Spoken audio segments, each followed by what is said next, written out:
All right, can you tell me when it looks like the stream is up? Can you go to my channel and look, Laura?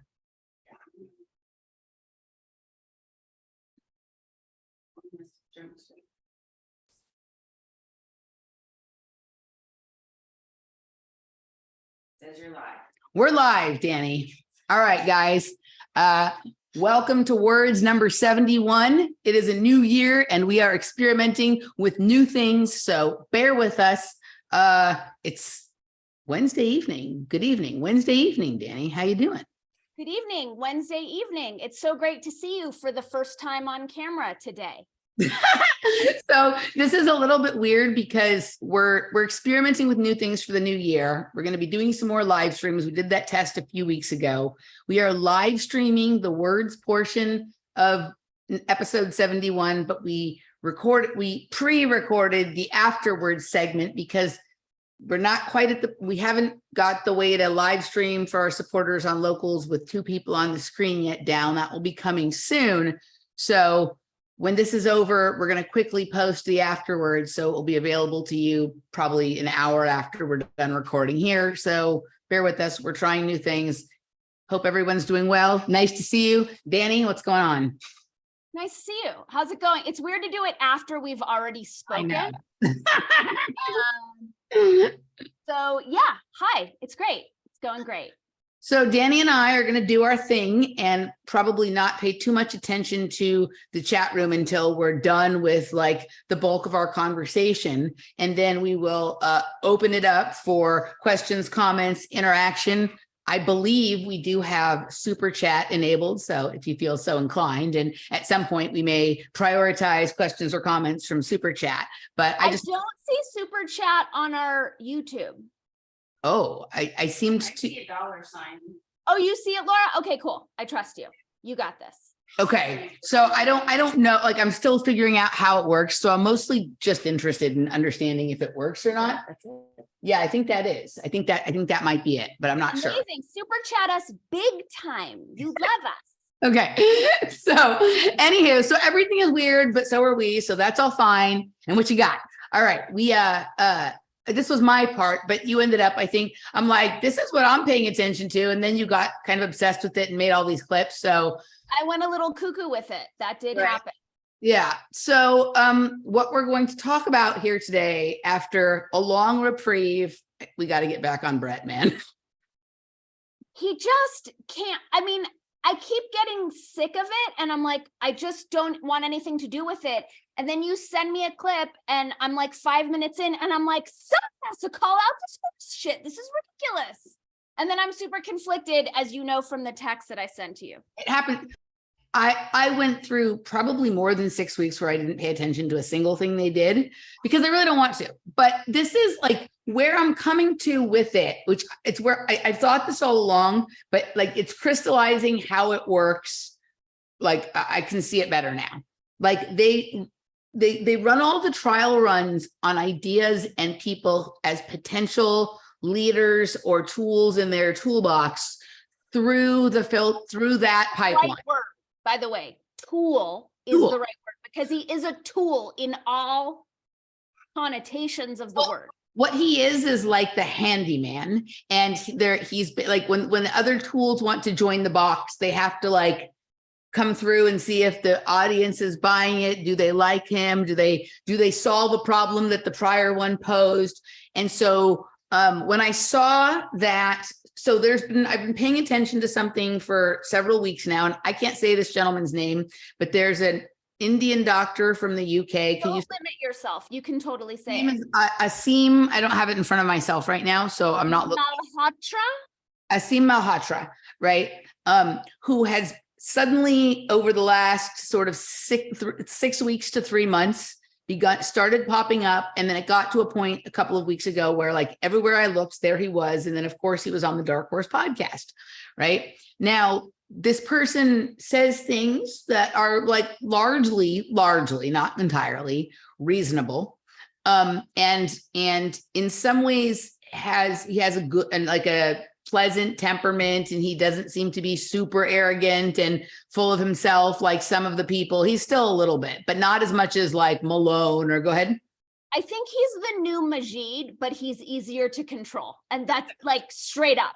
Right. Okay. So, but he comes across in a way that I could see that like a lot of people would find him pleasant and reasonable and handsome, and he smiles, and he's not like super, he doesn't have this like sort of He's arrogant, He's palatable. He's digestible. He's digestible, right? And most of what he says, and this is why it's such a challenge here, is reasonable. Most of what he says, but we have another person here who only felt it necessary to begin digging into the dark waters and then eventually speaking out once he has suffered a personal loss. Right. And that, unfortunately, in this case, and sympathies, he lost his father to complications that he believes are from the, yeah, I know the right. So then he started looking at things a little differently. And there's nothing wrong with that process, except for now he's, like I've been talking about, and we'll talk about in the afterwards that we already recorded and you'll see after, like he's now moved to the front of the classroom as the new authority that we should all listen to because he figured reality out last week. And I'm like, this is the pattern every single time. Now, it feels to me like either other people had some of the same criticisms of a lot of these people that we've had, or people are paying attention and trying to solve the problem that people like you and I pose. And the very next person that's offered up their audition on the Dark Horse podcast or all these other places, something about their reality and their story solves a problem that the other person did not. And I'll say what that is in a second. Go ahead. Okay, so it just hit me that they are, and you've said this a lot, how we are on their, like, we're part of their op because we clue in and they're like, oh, that could be a problem months or years down the line. Thank you, Dani and Emily. Here's how we're going to meet that problem. It was very obvious. I tried to watch the Tucker one, which was the first time you put him on my radar, and it was just unlistenable. I forced myself with Brett, and you could tell that he was auditioning and Brett was handling him. And it was interesting to see Brett in the Dom position because he's usually sub with Heather and Eric, right? But it was so obvious in this one. He's like, I'll be a good boy and you can play. It's like good cop, bad cop, sub Dom with the IDW shows.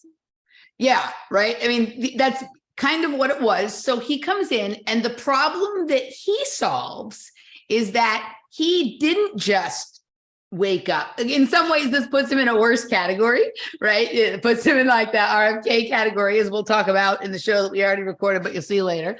But he has a previous history of questioning and going after big pharma for their immoral and overuse of pharmaceutical drugs for inappropriate things, and not paying attention or not promoting that diet and lifestyle and exercise and all that kind of stuff is actually the most important thing that a person can do to prevent serious illness, right? And seems to have a background where other people acknowledge that that is something he does. So, okay, this person has called out pharma before. And for some people, that'll be like, well, see, like he's good. He called out pharma. But wait a second. If he already is suspicious of pharma, then like, why hasn't it ever occurred to him before? Not only that there could be a problem with certain items, but that even if there were no problem with them at all, it's entirely reasonable for people, based on the way they screwed up the drugs, to not want anything to do with any of their shit. And so they're not really conspiracy theorists. They're just sense makers. It reminds me of the same pattern that's going on with Rebel Wisdom and that doctor with the Z who he did a couple. Yeah. They're the same. They're playing the same role. It's the same pattern. It's the same formula. He's better than the Z guy. The Z guy was too like nakedly borderline psychopathic, in my opinion, or something like that. Like it was too obvious, right? My favorite. Oh, sorry. Go ahead. Go ahead. My favorite part of this one, and I'm trying to see if I actually pulled the clip in all the clips that I pulled.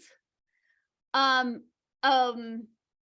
did pull it, so I don't know if we want to just jump in. Oh, I can't hear you, babe. Let's do this. Let's start going through your clips, because probably everything I have to say can be said in commentary post watching whatever clips you've pulled, and if not, we'll complete the exercise at the end. Okay, help me be my brain, because one clip just popped up first, but it's not in chronological order, or I can go in chronological order. I don't care. Like, I don't know. Time isn't linear, so who cares? Go in whatever order you want. Okay, so will you help me remember 5531, and I'm going to cue it up, and you can entertain the troops while I get 531. Dun, dun, dun, dun, dun, dun, dun. So anyway, for those those who haven't seen this interview, you're not going to learn anything you didn't already know, like information wise, but this was a really interesting one to watch in terms of the shifting characteristics and dynamics of the op. Okay, this piece that I'm about to share, which is in the middle, I think is the biggest, most important piece of this interview, and it's so fucking laughable. So I'm gonna hold my commentary and just share it with us. Okay, here we go. Oh shit, sorry, sound. For declaring them safe for children. And, you know, hang on. Here we go. I'm just gonna go back a little bit so we can be sure to hear it. The funny thing about this story and the strange punchline of it is I now see these mice reemerge in the recent test that was the basis for declaring them safe for children. And, you know, it's odd. I find myself whistleblower twice over in the same story. Oh my God! Now he's a whistleblower. We've heard this story multiple times from Brett and from Eric, but as the embellishment continues to change and they're like, will the public buy this? Will the public buy this? Now Brett is a big pharma whistleblower. Twice. About the length of telomeres in mice. And you know, hopefully if I can like work out, I forgot to do it last night. I totally forgot once I got home. There is an absolutely hysterical little audio clip that Dani sent me while listening to the show the other day that we will post for our supporters on Locals. That is like, you know, Comedy Central channel worthy of like, oh, they might censor her. I don't know, but whatever it is. Okay. So this is the portion of the conversation that I call like Brett doing the Me Too dance. There can never be, he has to show his bona fides, right? Every time. Time. He's like, look, I have a big dick. Look, have you seen my dick? Have you seen how big my dick is? Every time, every conversation. But it's also like he's constantly establishing his credentials to be like qualified to be the person that is sussing out whether this is going to be the new controller of reality, like right kind of thing. It's very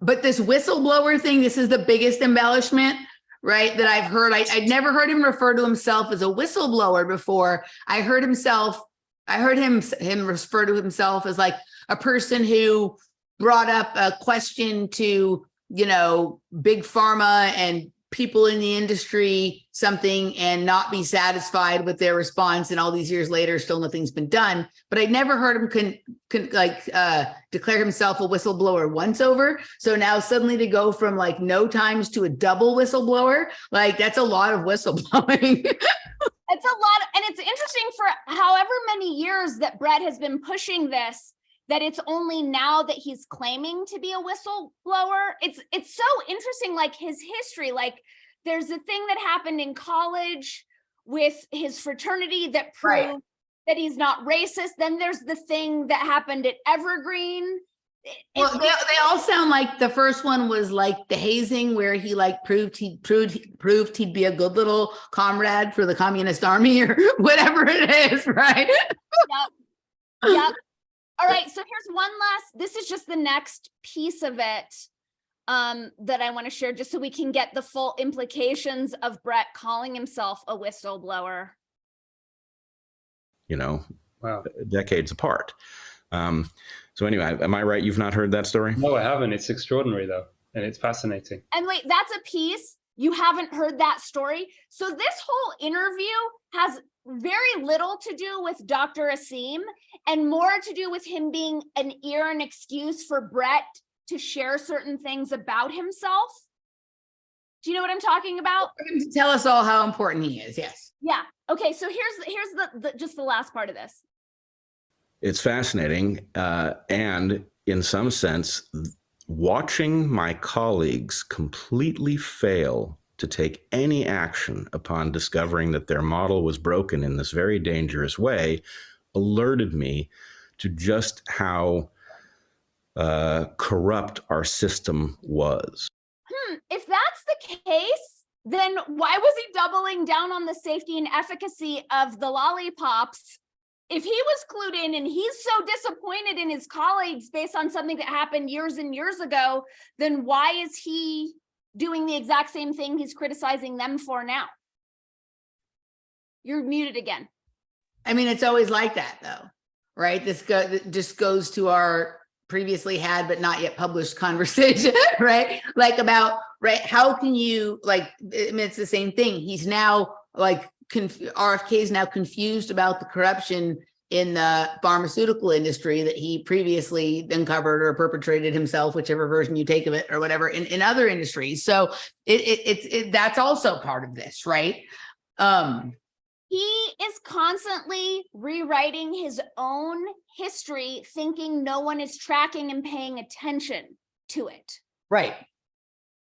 Or well, I mean, it's part of the synthesis, right? Synthesis is their religion, right? So it's like pulling out the parts that don't land well, incorporating new parts that are like hard to prove or that like could be, I have to stop saying like, I've caught myself saying it so many times. You're talking to a Valley girl, it can't be That's helped. the problem. It becomes extra when I'm with you. Incorporating things that are either hard to prove or disprove, or that can be explained away when somebody points out that that's not quite accurate, can be explained away in an innocent enough sounding way. So it's this constant refining of the, what is the thing that you like weave on if you're not doing it by hand? It's like refining like the loom so that it looks like it's hand woven, right? Like it's this constant just refining. It's like, it's, you know, if you have something that you're like running through a sieve many times over to get all the sediment out or whatnot, Yes. it's this that's what this podcast serves as. That's 100%. what all of their Q&A sessions sort of serve as, is like taking the temperature of the audience to see how much medicine they can give them, or how much like owning up to a mistake or whatever. And it isn't like particularly, it's for some reason fun for us to get to do this with them, but it's that whole sort of system. Like we just experienced it on some level with the thing with Mickey or whatever it is, right? There's this constant push and pull. Let's like overshoot our you know, thing now, and then we can pull back. Let's take a temperature. Let's like throw them a bone. Let's apologize. Let's make a correction. And then as soon as we make the correction, then throw out an even bigger lie, or, you know, there's all of these things. And in some cases, like it's not necessarily lying. Like, I don't know that there's a lot of lies going on here, but there's a lot of embellishment, the whistleblower. I mean, I don't know what the definition of whistleblower actually is. Well, why for all the times we've heard the story? We never heard whistleblower before. Whistleblowers now. So Brett and Heather and your team who's watching this, you will want to address this on your next dark horse as to why it took you so long to claim to be a whistleblower. Right. So do you have another clip? Oh, I have many clips. Okay, let's go through your clips. Okay. I don't want to bring up an issue that would be addressed with your clips. Okay. We're going to go quickly. So help me remember 3548. Laura? I have a system. Thanks, Laura. I like Laura's silhouette, like shadowy silhouette in the background. It's very sultry. Very sultry. Did you see like elbow shapes and whatnot? Okay. What was the number? 30. 38. Oh dear. She says she's your private dancer. What was the number? 3348. Okay. 3348. 3548. Laura says she changed them. 3548. Thank you, Laura. Okay, here we go.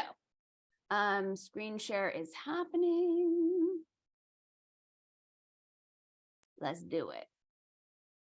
Cardiologist must know that this is taking place, that the willful blindness has to be extreme for them to avoid it? Yeah, so it's interesting on the cardiologist stuff.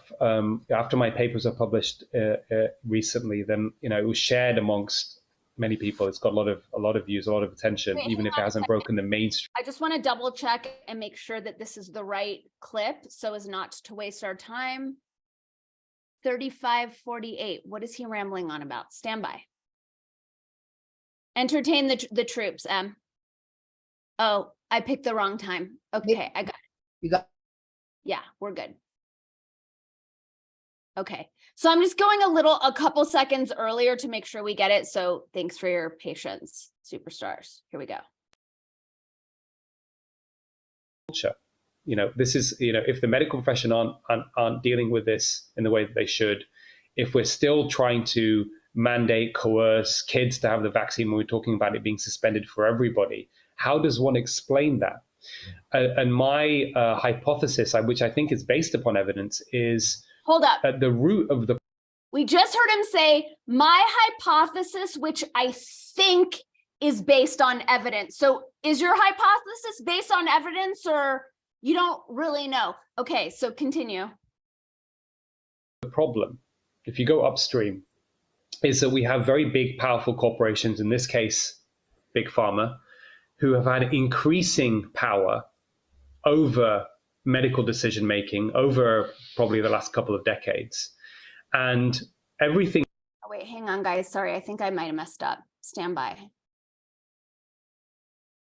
Okay, so that was the piece that I got, that he wasn't sure whether or not he has evidence, and I didn't get this piece. But what he's tying it into is that now people are unreasonably afraid of getting the MMR thing because of this other hesitancy. So I think it's really interesting in this particular talk where they're making allowances for people to be hesitant around the FOVID lollipops, but they're saying now it's negatively affecting the MMR thing, which is just so frustrating for anyone who's been in this conversation longer than FOVID and has the stats on MMR. Do you know what I'm saying? So that kind of willful ignorance and trying to conflate that, like, oh, all these other lollipops are totally fine and safe, and this is really taking a hit on people's willingness to avail themselves to those.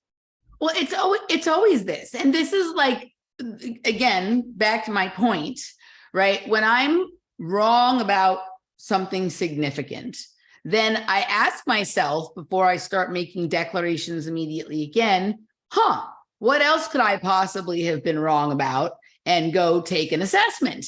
And this is why somebody who just woke up yesterday shouldn't be scooted to the front of the room, because there's not any time for like reflection on like what else, even if it's just that you were tricked, right? Even if you were literally tricked and coerced into whatever, if that can happen, and it's happened to me, and this, and I'm sure it will happen to me again, and whatever it is, right? But we're not at the front of the room. Right. And we won't be. And we won't. But thank God, first of all, because I like to reserve the right to make as many mistakes as I need to mistake to fulfill whatever it is the fuck I'm doing here for my own thing. Right. But like, this is the complete lack of like, I think it's fine to interview people who changed their mind about something. Right. But I want to see, like, I want to see the process of like, just even the simple question of what else do you think it's possible you got wrong? Just even that simple of a question. It doesn't even have to be accusatory. Well, that assumes, I'm getting so thrown off by your mute unmute thing. Sorry, I'm trying to address audio issues, but if it's distracting to you, I'll stop. whatever you're comfortable with, I can deal. I think the key here, and the whole point of all of the clips I've pulled, is to indicate that these people have very little idea what they're talking about and should shut up and leave the room. And my ultimate theory on this is that in terms of Yuri Bezmenov's 4 stages of ideological subversion, we've already lost because mediocrity is running the show. And this is indicative of that, is that we have people who have tiny amounts of information being elevated to expert status, while those who know what they're talking about and take us out of the picture, Sherry Tenpenny, all these other people are not allowed to speak. We've already lost in terms of that communist subversion, given the extent of mediocrity that is driving this conversation. Yeah, I mean, it's definitely, it's definitely what we suspected years ago and have been saying all along and announcing it sort of every step of the way, that it's this interesting synthesis process where it's like we want to get away with as much, not you and I, but system wants to get away with as much bullshit as possible, while well aware that they can't get away with quite as much as they were able to get away with yesterday. So what's just the tiniest little drop of truth more that they can get away with to placate, to buy another day, week, month, year, to do whatever the fuck they're doing. In the show I recorded today, the guests that I had, we were talking about, what is it going to take to bring about a paradigm or a consciousness shift on a level that would make people, be more, not fall for all this shit all the time, over and over and over again. Right. And, this has been a long process for us, for you and I, to get to this place, right? There's things that like you and I were like totally okay with and excited about 2 years ago that now we're like, oh my God, that was like, we fell for the mind control, right? So, and one might say that we're out ahead of a lot of other people. So there's a lot catching up to do. And in the meantime, like, do we have to sit there and wait for this sort of shift in paradigm or shifting consciousness to be ubiquitous throughout everything? Or is it really just parallel system time, right? Is it time where we like stop trying to convince people, stop trying to, I don't know that you have to stop trying to wake other people up, because you can do that while creating your own thing.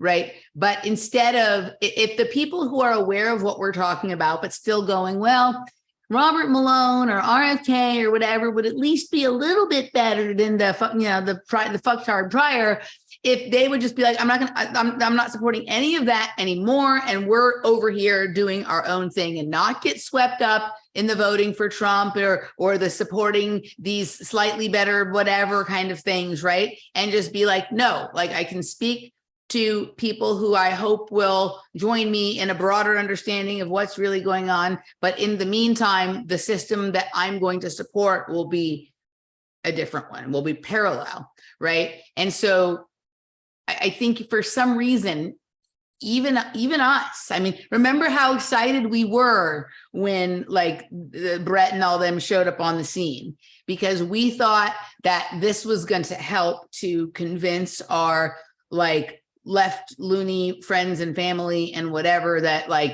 something was really smelly at the deli.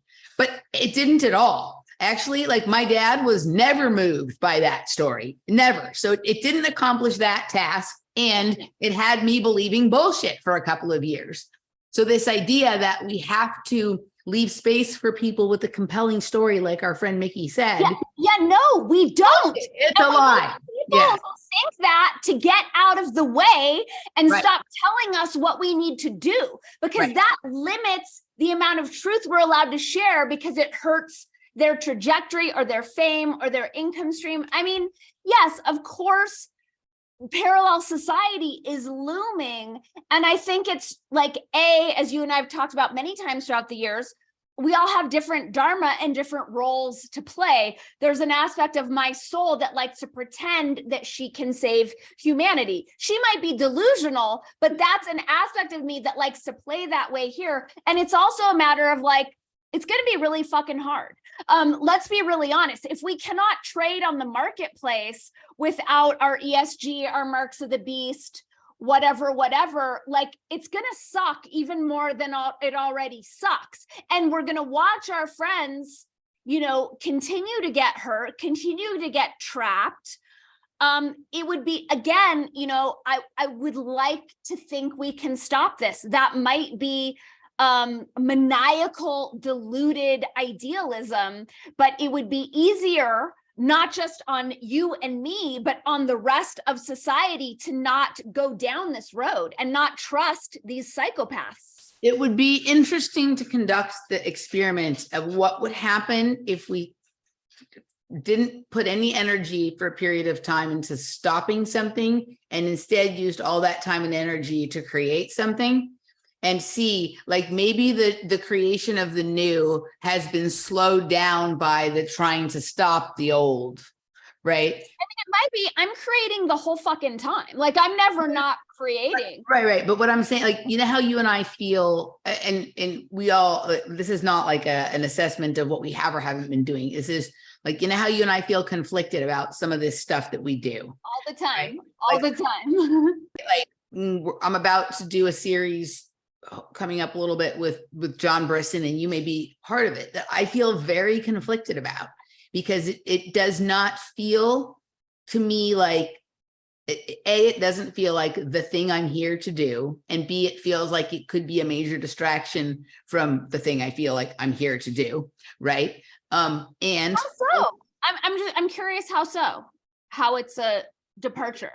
I have observed myself since I became aware of that podcast, that I have spent more time thinking about that than the narrative I was working on with like the buildings as musical instruments and my synchromistic thing, like through Austin and whatever. Like when my brain latched onto that, my free time thinking about like what could be, how this could all be working and what's going on, was shifted from like understanding how to open up different dimensions here in Austin to paying attention to the broad psyop that has been conducted on everybody that seems to have been born of Standing Rock. Yeah, right? see, I hear that, and I just want to acknowledge that. And like, you know, you're the only one who knows what you came to this planet to do, what gives you joy, and what rabbit holes you want to go down. That being said, I think you hit on something that's much bigger than that shitty podcast that woke me up to a lot of things. And I think it's important for our community and for the people who are in the truth movement to be clued in. So, I mean, I think it's a huge service that you're tracking that. But the reason that I've decided to go ahead and do it is because this is the first time I've had the awareness of what happened to me when I started thinking about that. So to go through this process with the awareness in mind that even this is a big psyop, and that even the bigness of it could be this far away from it, taking me off of what I was doing to come here and talk about this. So I'm going through it with that awareness, and I'm watching myself, and I'm paying attention to the amount of time I spend like on what I see as my thing, and the amount of time I spend responding to what I see as someone else's thing. And really observant of everything going on in me, around me during this period of time, right? So it's from that space that I decided, because I almost at one point just like sent John a text and was like, yeah, like, no, like if you want, like I'll chat with you a little bit about my thoughts on it, but you, right? But then like I thought this could actually be a really interesting exercise to go through this with the level of awareness I have about where my attention, my energy, my consciousness, and all that kind of stuff is going while I'm feeling torn this way, right? This is really interesting to me, and I think it's probably a larger conversation, and I don't know if it's one we want to have on a YouTube live stream, but as far as like how we want this to go, right? And what we're really creating. But I'm struck by what I heard you and Shane talking about on your recent podcast that I was listening before this, which is that we give them too much credit and we give them way too much power. Mm-hmm. And so I think playing with that idea that we can thwart them, like I really, as I said, like that might be crazy, but I think that they're weak and stupid, and their plans are flimsy and half-baked. And so I think that there's a lot of power and value in us busting their shit, because I think that they're small, weak, feeble-minded morons who don't really stand a chance when it comes to really coming up against the people who are aligned with light and truth and justice and love when we are standing in our full power. So I think a lot of the things that you and I are both very conflicted about fuel that possibility. So I hear that, and I grant just as much sort of validity and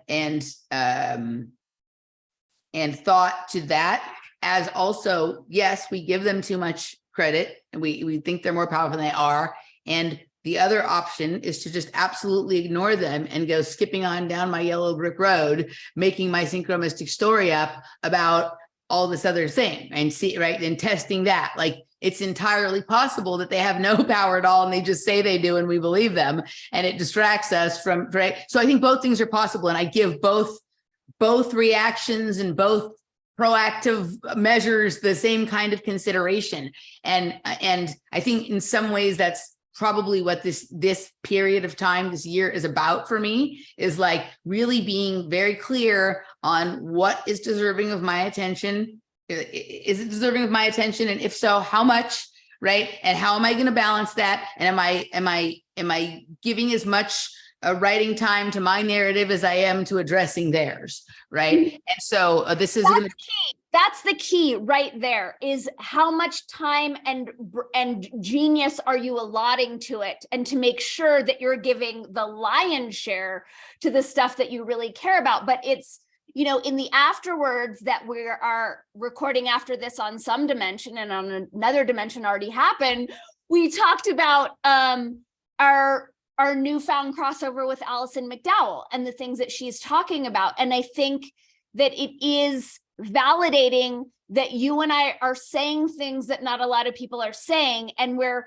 you know, today, when I was, before you and I started recording, I put out a little thing like, hey, Emily and I are doing a live today, and, you know, we're going to cover parts of the op and, you know, talk about, you know, maybe incorporate the initials RFK. And one of the responses was like, oh no, RFK. And I said, I will steal your every binky. And I think that that is a valuable service that we're doing right now. Again, as long as it's not taking us too far away from what we really care about. Yeah.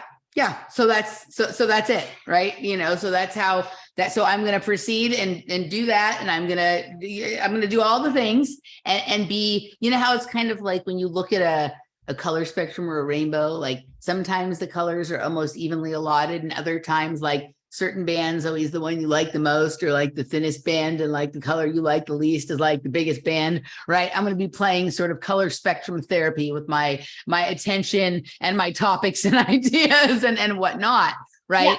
Yeah. And yeah, so and how did we get into the talking about that again? How did we move to, but like about our constant unrelenting ambivalence about what we're doing. Okay.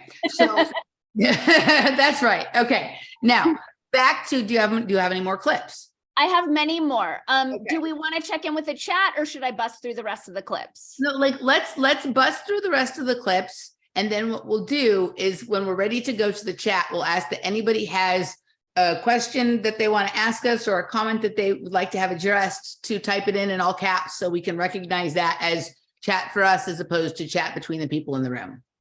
Okay, but cool. Not yet. So hold off on that. Don't start typing your things yet. And okay. Are you keeping track of it? I will take, yes. Okay. If there's been any questions so far in there that you think is really good, that you think we should address, then People just really like that you're covering Brett and Heather, and would like to see an improvisation from Dani. There are people that are requesting an improv, Dani. They want to see, like, I was watching a video that Jana, that sent me today, of Brett and Heather like talking about the people who shop at Whole Foods who are very insistent on not eating GMO foods, but were very insistent that they and everyone in their reality get a lollipop, right? And it was at one point in the show, when she was looking at him, you could so tell that she was feigning being excited and interested about what he was saying. And then she forgot that she was supposed to be doing that. And she lapsed into her, like, I can't stand you face. And then she put her on. It was so funny. Thank you for that entertainment, Jana. Awesome. Okay. So we have 5 more clips to go through. Let's just move through them. Move through them. Sorry, they're just, I mean, it's just like a wealth of propaganda fucking bullshit. Okay, that's us. Sorry, guys. You're already seeing us. Here we go. Wrapping our minds around the possibility that something that we've been told is a vaccine could possibly be doing massive levels of harm, which is absurd because obviously many vaccines have not gotten past trials on the basis that safety signals emerged. Others have been pulled from the market after adverse events signals showed that they were unsafe. So they're not inherently safe products. And I think it took many of us some time to get past the idea that effectively anti-vaxxers were free riders who were getting the benefit of other people's taking a small risk and being vaccinated. They were getting the benefit of those people's immunity, which in fact is, I'm certain, a part of the phenomenon. What? But others... What? What the fuck? Riders. Oh, that's low riders. Never mind. He's certain that's a part of the phenomenon? How does that make sense on any level, especially from a so-called scientist, that anti-vaxxers are benefiting from the immunity they're getting from the people who were willing to take a small risk and get... Please make that make sense. I need that to make sense. I think that mind control he's been indoctrinated with and trying to perpetuate is that we are responsible for other people's bodies. But right. So I think that this is the idea behind the like herd immunity, right? Is that the reason that we have so much less like disease and death at young ages now is because of the introduction of the technology of lollipops, that all the people, most people in society have either had the thing or had the lollipop that is for the thing, and that is the reason that things are eradicated, right? Like that's, but then also this idea of like we are,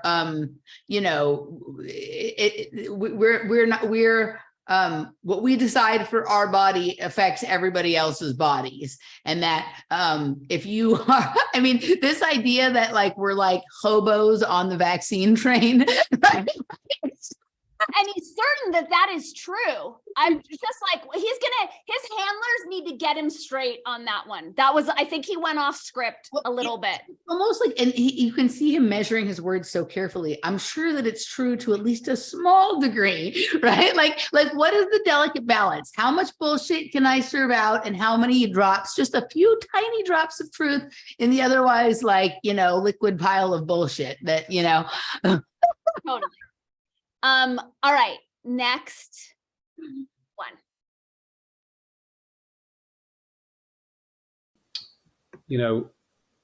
What I would say certainly is that many people at the beginning, Brett, I would say didn't take the vaccine for irrational reasons. I love this one. And the people who are now deciding they don't want boosters or whatever else, so many of them are not taking it for rational reasons. Because some of those original thoughts around the vaccine, okay, we don't know the long-term effects, but then we don't know the long-term effects of many things, right, at the beginning. We didn't really have very strong data at the very beginning on the harm, certainly not high-quality data. So a lot of that was maybe intuition. It could be people were buying into things that really are quite ridiculous, I think, such as it's part of a depopulation agenda. There are microchips in the vaccine. Many of the people who didn't take it were taking it. Why is that irrational? What research has he done? Well, this is right. So the honest comeback would be, even if it's untrue, it's reasonable for people to think that, because the company that is making the lollipops also has patents for medications that have Bluetooth thingies in them, right? That would be one response.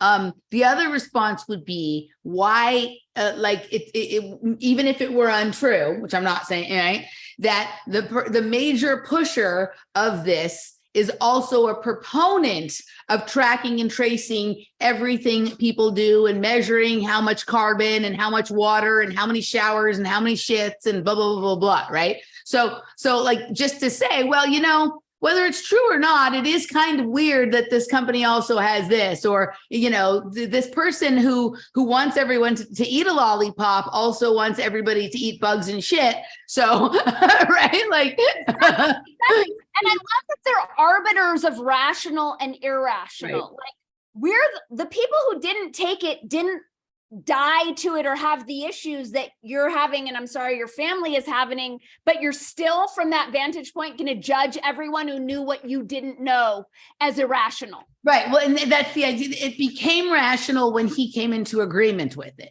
right? Correct. So there was a time when the things that he now says are rational, he thought were irrational, because Right. earlier in the conversation, he recounts a conversation he had with a friend of his who was like some kind of documentary filmmaker. Do you remember this part of the conversation? And she had sent him some links saying that I'm considering not taking it because of this and this and this.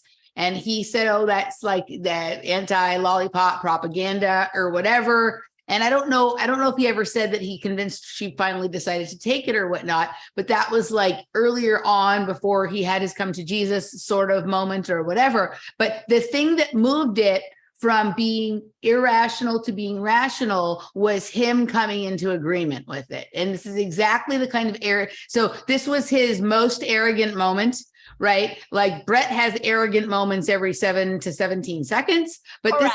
this guy held out until 3/4 the way through the interview to display that. Right. And so like, this is the crux that of all of these people that do this stuff and have these positions and whatever it is that it is their moment of awakening that shifts the entire thing from like normal to a conspiracy or irrational to rational or whatever. But what's stunning is the arrogance of that they still have the audacity to maintain their superiority. Right. Even while saying they were wrong, and everyone else who got it right is still beneath them. Right. And where is the question about, well, did you go back to your friend who sent you the thing that you once called anti-vax propaganda or anti-lollipop propaganda and say, you know what, can I see those articles again?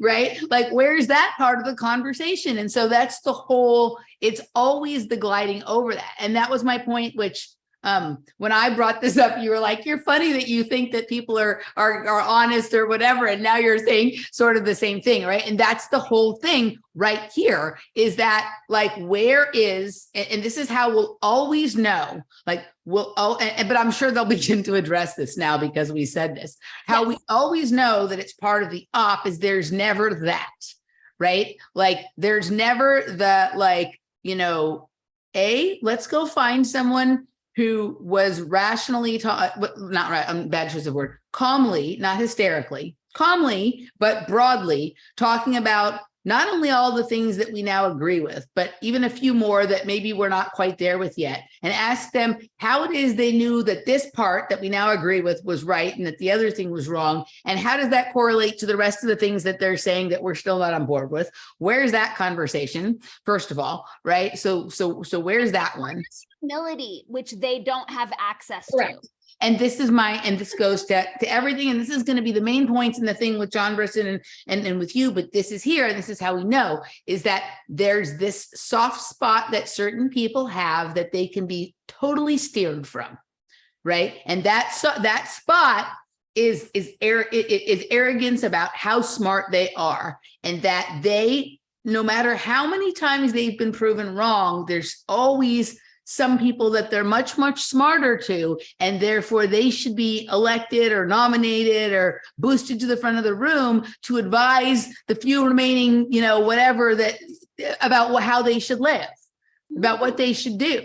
Like the amount of importance that is placed on being qualified to converse about these things on YouTube without being censored. Remember when Brett said that? Like, there should be an elected group of people who can speak for everyone else on YouTube and not be censored, but the ones that don't have the papers, they can still be censored, right? Like, I remember that, the Tristan Harris interview. So, right? The best. Like such an indication of his true colors, that if I had to pick one piece, I would advise everyone to watch that interview with Tristan Harris and be appalled. Think of how many of these people have been run through his podcast. Remember the whole thing with like trying to promote the idea of the unity party and trying to get a person from the right and a person from the left to run together and then agree. Like every time, like it's like a constant checking to see which version will go over right now and which they're like a public temperature taking up. 100%. It's like a COVID testing station on, it's like, there's like a COVID testing, there's this COVID testing station on Balboa between Victory and Burbank. Okay. It's like at the parking lot of the park. And there's like never anyone there. And it's still there 2.5 years later. The only time I ever saw a line of cars was also, the news cameras were there. So obviously the camera, like it was like a filming op, right? Like, and so like, this was so like they maintained people working there and this whole setup and this thing for all this time. I'm like, is there like another dimension where there are people there and I just can't see them? Are there hologram people I can't see? Like, is there something wrong with my vision? Like there's been this setup. Set piece. It's just a set piece. It's a set piece in that program of like, this is still a problem. But it's a staff set piece. And so someone's paying for that. And I'm guessing it's not the donors. I'm guessing it's the taxpayers, right? Kind of thing, paying for the set piece. But that's what, you go there, you take your test, there people were going and taking tests when they didn't even not feel good. There was people who hadn't left their house in a month who would leave their house to go take a test and come back home. Right? Like but that's a virgin taking pregnancy tests. It's the same thing. But that's what they're doing, right? They have their little thermometer that they're sticking not up people's noses, but up their butts and testing to see, like, will they fucking buy this one? Right? Will they buy it? Will they buy it? There has not. And this is, and then if you listen to Brett specifically, he only refers to as authoritative sources people that he's had on his show or people he has done things with. He never goes into, you could even go into a pool that you mostly disagree with and say, I don't know about this person in general, but they brought this to my attention. And so I'm going to say it, right? Kind of thing. And then use that as like the sort. Always Kirsch, Malone. Today he mentioned RFK, but I think he's done stuff with RFK. Has he done anything? Maybe I'm wrong. If I'm wrong, I want to make sure, right? He did mention RFK today. This was my point. He hasn't. I don't think he has. Is he on a panel? Was RFK on the panel with Del Bigtree in Europe that we weren't allowed to see? It up now. Has Brett Weinstein appeared with RFK anywhere? Oh, he has a Wikipedia. Did he not have one before? Who? Brett? Oh, yes. And the first blurb that comes up like on the DuckDuckGo page is as a freshman, he wrote a letter to the school newspaper that condemned sexual harassment of strippers. Like, got to get his whistleblowing out front and center. I'm not seeing anything in this like. I got it. Brett Weinstein on Twitter. Okay, hold on a second. Let me see. It's just screen share. So we're discovering in real time. And if I'm wrong, I'm wrong. That's fine. Okay. Brett Weinstein, I spoke to at Robert Kennedy Jr. this evening, like at Joe Rogan. He wasn't contacted by at Ewan Palmer or anyone else, making up claims that this is a serious. In enough that he's got his ear that he could jump on the phone. He spoke to that person, and then there's Okay, and they appeared at the same thing at the defeat the mandates. Okay, so they are hooked into the same circuit. Brett Weinstein, Robert F. Kennedy, Robert Malone, Pierre Corey. Okay, there we go. All right.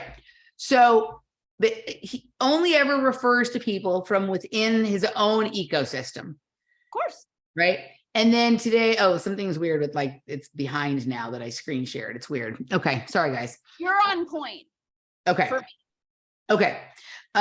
So today he referred to having watched Steven Crowder, and Steven Crowder had a mortician who was talking about these things that were inside of people's arteries, right? So he knows darn well that that story didn't emerge on the Steven Crowder podcast. And his Asim guest said, oh, I think I saw something about that on Dr. Drew too.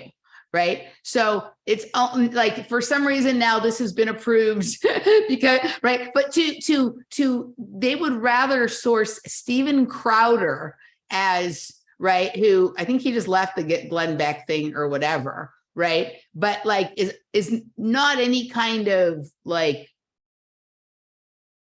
I don't like the idea of expert thing, but that is not where this story emerges from.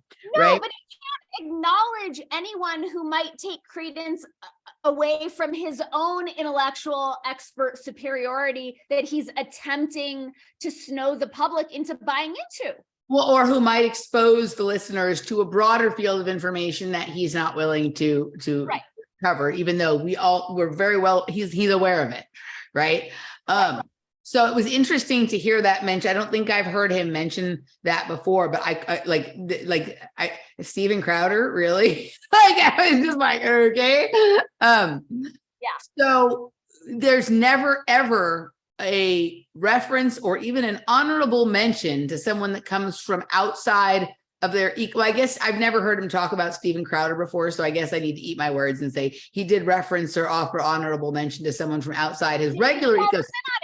But that's what I was going to say. The only thing I can think of is that now that's been recruited into that was going to be my next comment. So you and I really are sharing a brain. We have a hive mind going on here. And yeah. Okay. Next clip. Okay. We're queued up, ready to go. Information. It did, although, I came at this from a different route. I knew full well that there was a problem with pharma. Did?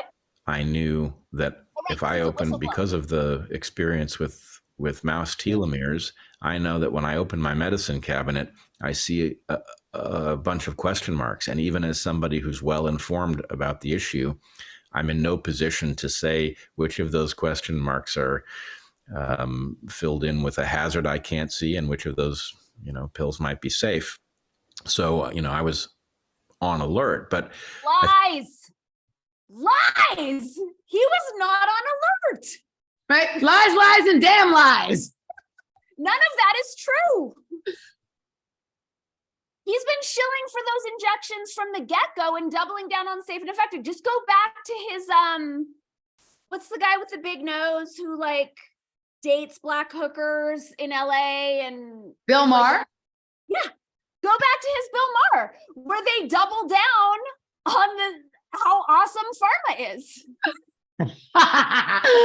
Okay. Yeah, no, I mean, this is the whole, and this is where, like, one of the things that this interview does is seem to drive a wedge between like the drug side of pharma and the lollipop side of pharma, and say that there's just been this one like aberrance, this one exception.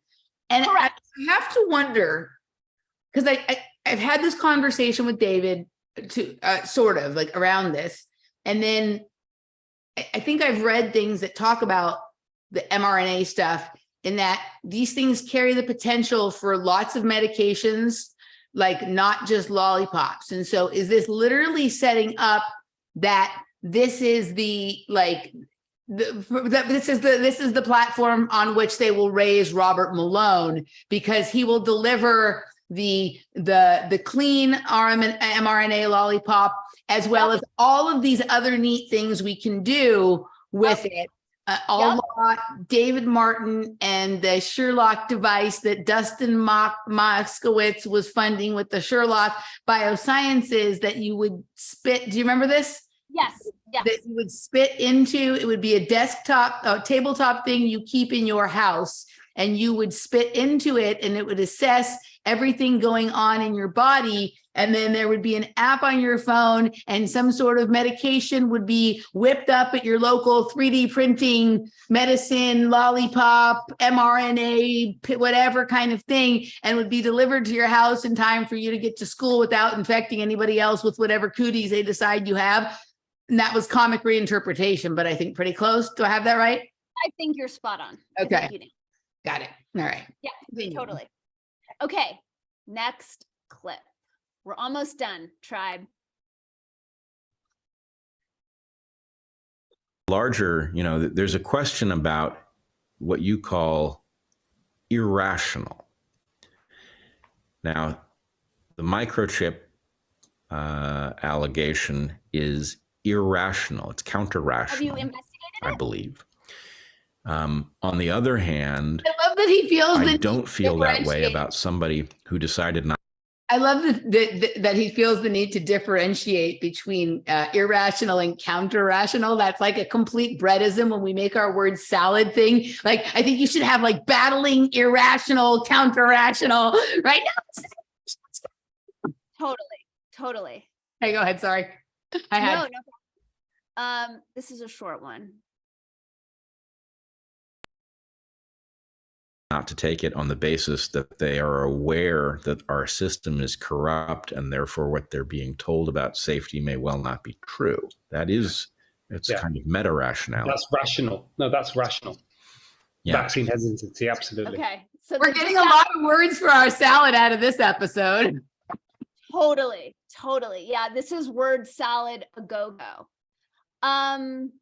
All right, here we go. I love this piece. This is our last one. And I think this is just like such a beautiful indication of what an ignorant blowhard Brett is. So no disrespect intended, except maybe because I don't like you. Because you're lying and trying to trick the public into slavery. Okay, here we go. Last clip. This is a beaut. It's a real strong one. Great one to end on.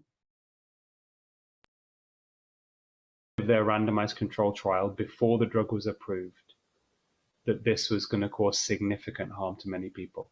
And I wonder, is that why they were so strong in getting indemnification from governments against, being liable if there were, vaccine injuries? I find it very, very difficult to, which means. They act like that's new. It's not new. They've been indemnified since Reagan, you dumb fucks. The vaccine, that's why we have vaccine court, because they've been indemnified since the 80s. Justice Scalia did that. So why are these halfwits who know nothing about what they're talking about putting themselves in the position to decide what's rational, what isn't rational? Why do they have thousands of comments saying how smart they are? They're fucking idiots. That's all I got. Well, with these people at this point, it's like, I don't even think they can read, right? Like, that's the only explanation for such stupidity. And on a side note, I used to buy meth from Justice Scalia's nephew. Oh, really?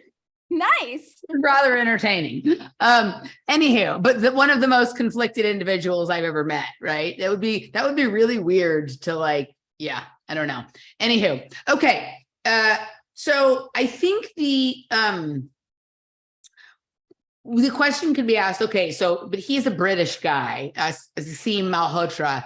So, he's not going to be the new head of the CDC or the new NIH or whatever it is. But it feels to me like he could be positioned in this place to be like the new WHO pharma ratifier kind of thing, he's like or that this will be his new role, is to be like the stopgap, this check safe on pharma going forward, like on pharma corruption, right? Kind 100%. of And that, right. And now he's blown the whistle. He also is a double whistleblower, right? This is the double whistleblower club. That he's blown the whistle both on the pills and on the one poke, right? So like, I just think we have to be suspicious as to what the positions these people are really auditioning for when they're guests on the Dark Horse podcast. 100%. So it reminds me of when they tried to bring Majid back. Was it with Brett or was it with, I'm trying to remember who you and I. He was on both. He was on Rebel. Wasn't he on, he was on Unheard and he was on. Right. And I Dark. think he failed. I don't think he passed. I think he can't be handled very well. So I think they needed to bring in like a brown person. John and Adam are always talking about how they have the British accents, because that brings in a certain level of like authority. But I think he's also the one in the crew now who did get the lollipop and so can speak from that vantage point of wow, he slipped. So it's kind of a strong move. Well, Malone had the lollipop and Kurtz had the lollipop. Brown, but he's not brown, and Malone's getting a lot of bad press these days. Okay, I think the biggest thing. So, I think the biggest thing is that it attempts to solve the problem of he just woke up last week by he 5, 10, 15 years ago, he wrote a paper about pharma or whatever it is that, but also I think it's his temperament, right? I think he has he comes across entirely differently than almost any of the rest of these people. I think what's super clear in this interview is he's so happy to have been invited to participate, and he will play whatever docile role. He's just so happy to be there. Thank you for having me. Like, that's the vibe. Thank you for inviting me. Well, he seems like a person, like, like you're sort of like after the yoga class, I'm like so grateful for having shared space with all of you while we expand, right? Like namaste. Like it's very namaste, brother. Right. So yeah. So I just, it's a never ending, like that's what this is just like the Dark Horse podcast is a casting couch and that's it. Like that's what it is at this point. Totally. It's always been that, but for some reason we're as bright as everyone has told us we are our whole life, we're awfully dense in the head, and it took us this long to figure it out. So it's not just a casting couch, it's also a trap that gets them to get free feedback from Emily and Dani. Yes, correct. We are helping them. We'll send the invoice and right, or you can just do a big super chat for us right now. Yeah. Right. All right. Shall we go to the chat room? Yes. And see what people have to say. If you have a question for us, either one of us, or a comment that you would like us to address, put it in all capital letters in the chat room, because we are still, I'm not used to doing the chat room. This is a new experience for me. And the Crimmies are here. Crimmy, I've heard lots of our friends are here. The Crimmies are here. I heard Project Cheney was here. I heard FPV Angel was here. John is here. Doom's Dungeon. Like I took a little check out of your stuff. I haven't had a chance to dig in as much as I'd like, but I may reach out for a chat with you. Christine Mose is here. Sue Escobar is here. All of our friends are here. Allison, Pono, lots of people here. It feels really nice that we've just started doing this, and so many people have already come to play the few times we've done it. So anywho, all right, I'm going to scroll down to the bottom so I can go. Chris Miner is here. Chris Miner and I have been playing phone tag for quite a while. Laner's here. Lots of people. Okay. FPV says that all puppets of Rome, that they are. All right. The Crimmies retracted a message. It's because there was a typo. A typo. Oh, okay. All right. Like good writers. Bold. What do you make of Mark Passio? I'll let you go first, Dani, and then I'll go next. I like Mark Passio. I was watching one of his videos last night. I think he's himself, he's authentic, he's doing good work. I love it that he resents his audience and he hates everyone. I think it's hilarious. Yeah, so I went through a phase of being really into Mark Passio, and then the phase was over. And like, I think that probably it's an important step for people to sort of go through when they're figuring things out and whatnot. But like, I certainly, like, at a certain point, I didn't need to be yelled at by Fritz, and I didn't need to be yelled at by Mark Passio anymore either. And, you know, I learned a lot from him, and I think I see things maybe a little bit differently, but, you know, he certainly has his place. And I would be lying if I said anything other than I listened to a lot of his content, probably, I don't know, 10 years ago, something like that. I think that's when I was into him. I mean, he turned me on to government, meaning mind control. Right. Yeah. So that's what I make. That's from Jamie Jones. There's a DJ named Jamie Jones that plays this kind of techno that, like, I can never understand why people like it. It's like the techno that when people who don't know anything about dance music, they think they hate dance music because they think it sounds like the techno that Jamie Jones plays. Jamie Jones sounds like a bullshit name to me, and it is my name, like the cadence of the 2-syllable first name and then the 1-syllable last name. I realize I'm implicating myself in that, but I think that's an off. Jamie Foxx. Knew it. There you go. I mean, I could come up with a million, but I think that always clues me into something. All right.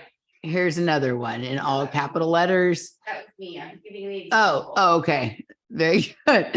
Pick me. Hi, I don't what's the pick me thing? Gumby Bear said pick me, but I don't know what we're picking about. So, all right. Who else has a question, comment? It's just like when I watch other people's live streams or Q&As, like there's an endless number of questions. And like whenever I do it, I'm like, who has a question? Who wants to chat? Who has a comment? Well, I see one. Allison says, note to self, get prepared to cringe. Brett absolutely makes my skin crawl. That's how I feel every time Emily sends me a Brett video. And I'm like, no, I can't do it again.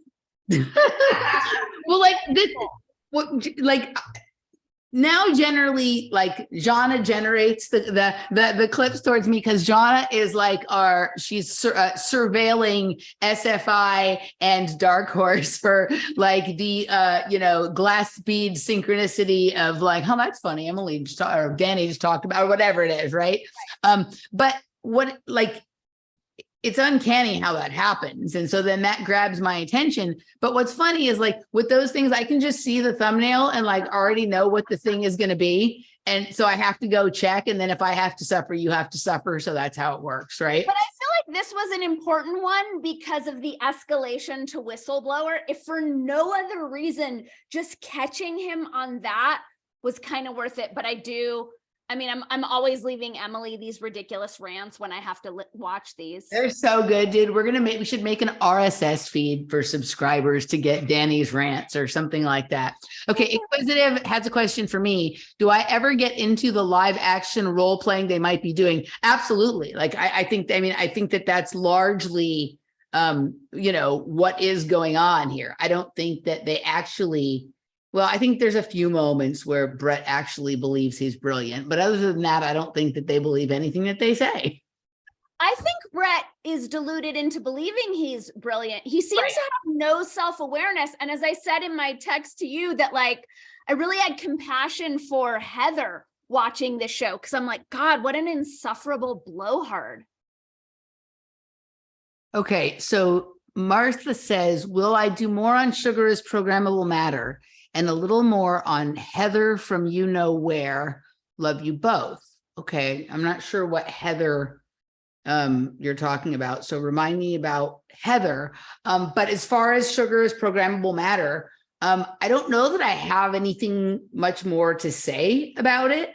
I feel like a number of people have approached me and asked me, well, why don't you go back and go through it and refine it and turn it into like just a concise piece that explains the theory and gives examples and is more polished, because I'm more polished now than I was then.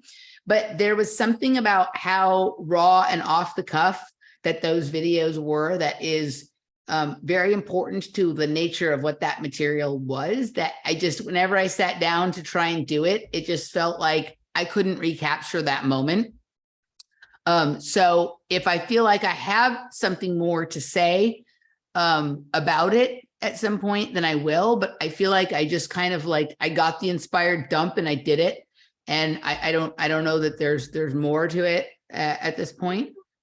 Yeah. So that's that, but I'm not sure what Heather you're talking about. So let me see if you came in. Just said Heather and Brett. Oh, Heather and Brett. Okay. A little more on Heather from you know where.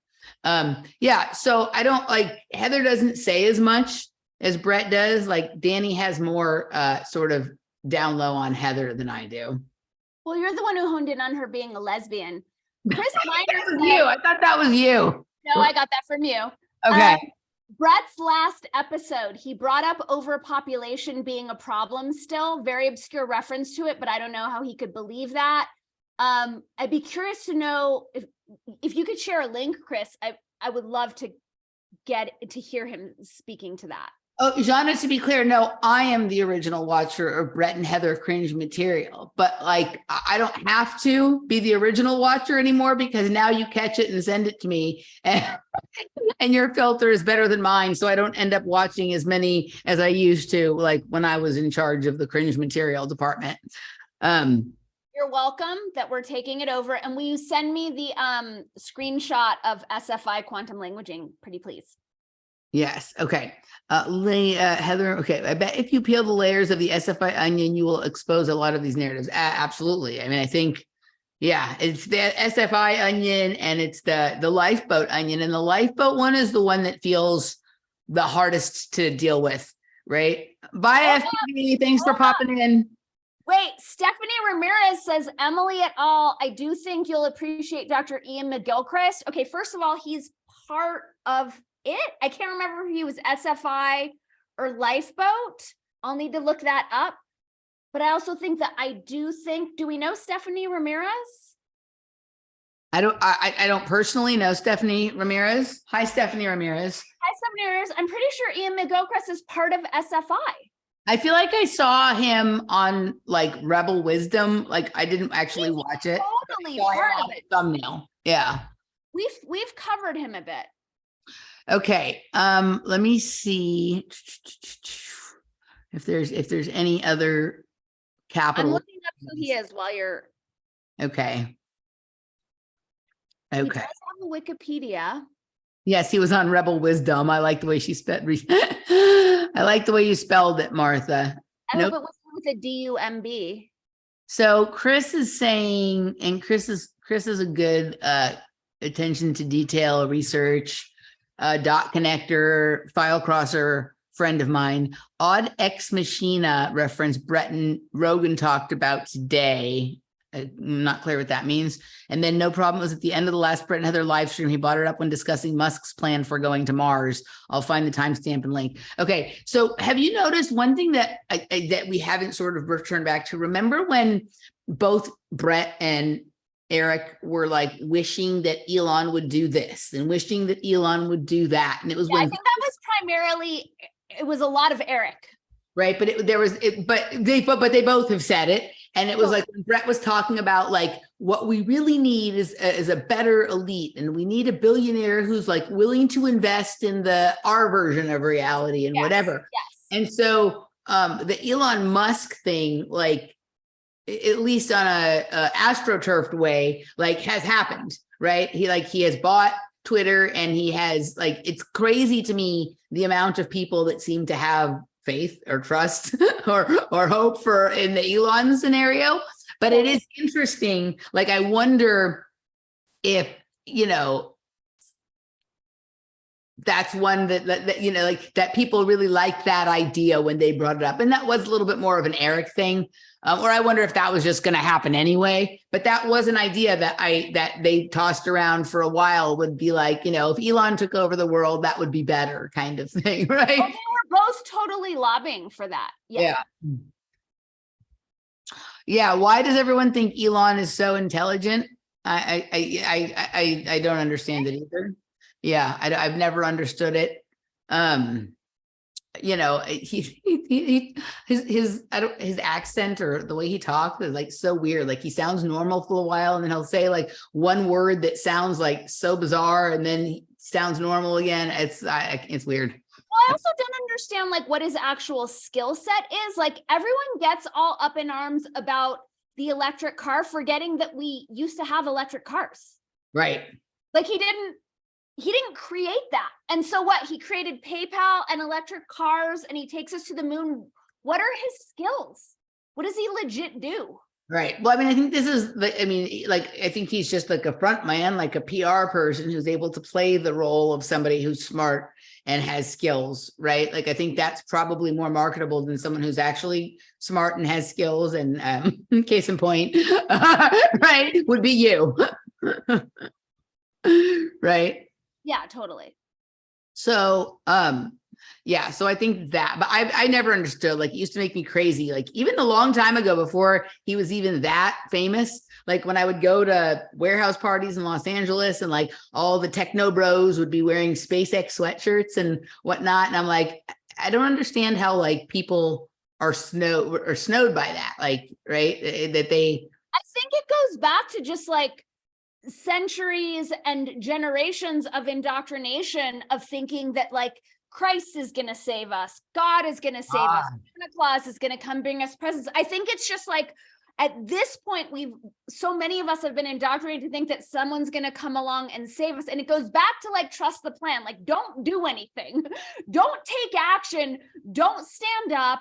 Don't create an alternative society. Just wait around for some rich person to save your ass. right. I can't think of like anything more demoralizing, like, and worse than having government run our lives than having, some a billionaire run our lives.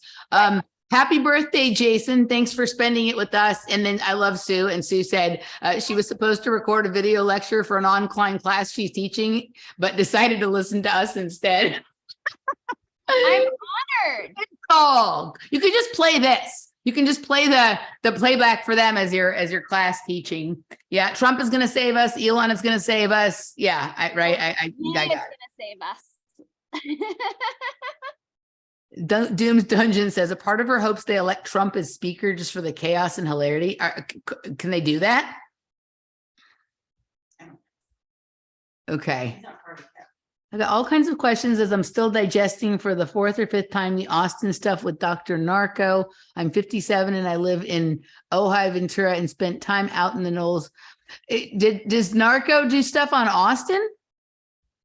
I thought Narco's stuff was mostly about Florida. Gummy bear. All right. Yes, they absolutely can. They can do that. So the person who to be Speaker of the House doesn't actually have to be a member of Congress. Like, wouldn't surprise me to find out that there was something so nonsensical in the system. In Mexico, our judges don't even have to have a college degree, let alone go to law school. In New Mexico? In New Mexico, and you can be a judge. That's is that Need I say anything more to get an understanding of why it is the way it is here? I mean, maybe that would make them a better judge, considering how fucked up our system is, right? Our education system. But I'm wondering if that, just like on a completely serious note here, if that was an accommodation made to allow for the possibility of tribal, like Native American people to participate in that. I mean, I had that thought for a fleeting moment. One, it implies that Native tribal people can't go to college. I just don't see how you can be an arbiter of the law if you haven't gone to law school. I don't mean that they couldn't go to college. I don't mean that they couldn't go to college, but that maybe at some point there was some sort of treaty or deal struck, right? That was basically like, well, we have these people who are our tribal wisdom council and we want them to be able to participate. And we don't think they should have to go through your bullshit indoctrination system, right? They've already been through our bullshit indoctrination, whatever, right? If the tribes here were actually sovereign and not completely co-opted, right. It would make sense and I would be down with it, but that's just not. But that's probably the bullshit line that we'd be sold when asking why. So, all right, let me check one last time if there's any other sort of Longo is diluted, Florida is everything. Definitely used to live in Taos. And I want to be clear, I didn't mean to be insulting about the Ian Miguel crest. I just am pretty sure that he's part of it and that we'd talked about that before. Okay. Yeah, I know for sure he's been on Rebel Wisdom. I've never listened to him. I think he might have been on Dungeon Rock. Like I think he's in that circuit with those consilience people. He's in it, right? And every once in a while, there'll be someone pop up in those circles that I'm like, oh, that's surprising. I used to think that person was good. And then I listen to them run their blowhole and I'm like, now I know why they're in that circle. They obviously, devolved from like semi-making sense to absolute nonsense. And so they're perfect, right? Faye says it used to be like that in South Carolina too. So I don't know if South Carolina has a big native population, but then that would get rid of that. And then someone else said, hang on, I just saw something. Someone who was going to move to New Mexico.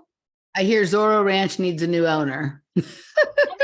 I think Soros has taken over, is controlling most of the judges in the country. I don't think that's lame about New Mexico with the not having to go to law school, but I think we have a judge problem. Oh, we have all kinds of problems. Yeah. Yeah. Yeah. All right. So I think we're going to wrap it up. I cannot tell you how full and overjoyed my heart is that we had 93 people here at 94 of the high at some point. Thank you so much. I really appreciate you guys. We really appreciate you guys chiming in and hanging out with us. We're going to do these more often. There is an afterwards segment that we recorded before this that I will post for supporters on our locals page, wordspodcast.locals.com. As soon as it renders, I'm going to post it. Their video processing takes a little bit, so it'll probably be out in about an hour or so. So check your locals page for that, and we'll be back real soon. I have a thing. Dani has a thing. I made an intentional calendar that includes the moon cycles, and it is only available through the end of the month. So if you're interested, message me, find it on my Instagram, find it on my locals, limited time, and it's awesome. Oh, and last thing before we forget, just by show of hands in the comment section below this video, because we're going to end it now. So the chat, I guess you could put it in the chat, but in comment section, how many people, if we were to bust out an event in Austin in early February, how many people would attend? It would just be an afternoon. It's not like a whole weekend thing. So realistically, people who are sort of not too far from the area or whatnot, or people who would want to travel to see us just for a few hours or whatever. We're just trying to get a feel on whether we want to do that or not. So comment section here on YouTube or over on locals or something like that, or on Facebook, let us know, and we will take count and decide what we're going to do. Good night, guys. Take care. See you next time. Bye. Bye-bye.